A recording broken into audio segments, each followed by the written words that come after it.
এমনি হাতের কাজের শেষ নেই, তার উপর তোকে নিয়ে আবার আলাদা করে কাজ বাড়াতে যাব নাকি আমি? টিয়া এমনটা বলেই সেখান থেকে উড়ে চলে যায়।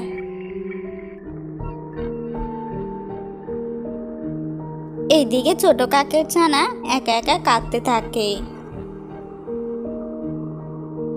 হঠাৎ ঝড়ো হাওয়া শুরু হয়, জোরে বৃষ্টি নামে।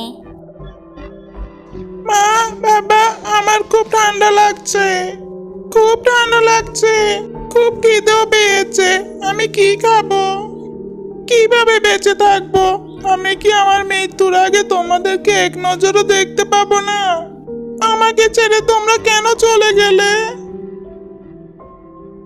কাকের ছোট্ট ছানা একা একা বৃষ্টিতে ভিজে কাঁপতে থাকে। বৃষ্টি শেষ হয়ে যায়, কিন্তু তারপর কাকের ছোট্ট ছানার কাছে কেউ এগিয়ে আসে না। এখনো কেউ কেন আমাকে দেখতে আসছে না? এখনো কেন আমার বাবা মা ফিরছে না? সেই পথে একটা টুনটুনি পাখি নিজের বাড়ি উড়ে যাচ্ছিল। কাকের ছোট্ট ছানাকে দেখে টুনটুনি তার কাছে যায়। ততক্ষণে ছানার অবস্থা খুব খারাপ। মা, তুমি এতক্ষণে এসেছো? মা, আমার খুব কষ্ট হচ্ছে, অনেকক্ষণ বৃষ্টিতে ভিজেছি জানো মা। আমার খুব খিদেও পেয়েছে, আমি মনে হয় মারা যাচ্ছি মা। ছানার অবস্থা দেখে টুনটুনির অনেক মায়া হয়। টুনটুনি ছানাকে দ্রুত নিজের পাখনার মধ্যে নিয়ে নেয়।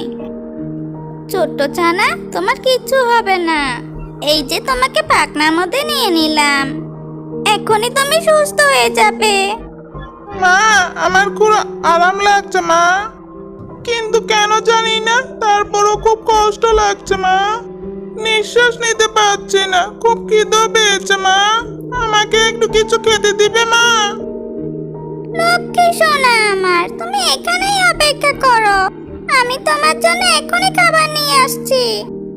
মা, দ্রুত ফিরে এসো কিন্তু, আমার কিন্তু শরীরটা খুব খারাপ লাগছে।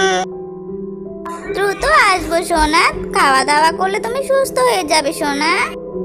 টুনটুনি কাকের ছানাকে রেখে চলে যায় খাবার খুঁজতে। এদিক সেদিক খুঁজে টুনটুনি খাবার নিয়ে কাকের ছানার কাছে ফিরে এসে আর কাকের ছানাকে ডাকে।